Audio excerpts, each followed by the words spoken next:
Hi friends, this is Amber from Sewing Traditions, and today I'm going to be showing you how to make honey fermented garlic.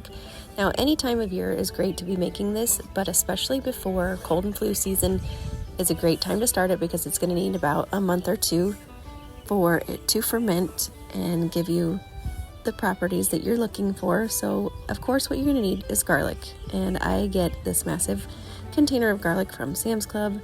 I get my raw honey from Costco.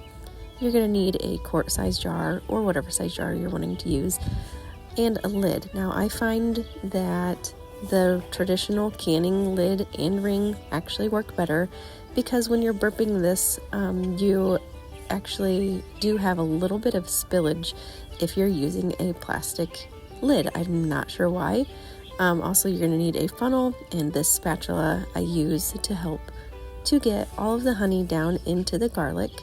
So of course you're going to start off with your jar, and I fill mine about 3/4 of the way full, so about up to here, and your garlic will start to shrink down a little bit as it starts to ferment, and the honey will actually even thin out and become more like a syrup, and that actually happens just within a few days.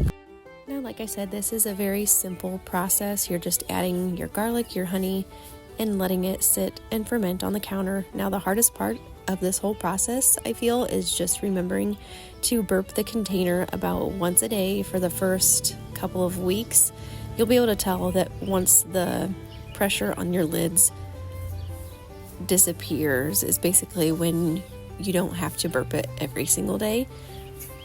So as the garlic sits in the honey and ferments, over time the garlic is going to become less potent as far as taste and texture, so it does become easier to take it. The honey, it loosens up and becomes more of a syrup. So you can even use, if you have honey that has crystallized, I have found, and I will show a picture at the end, but I've found that it helps to break that down into a liquid state again.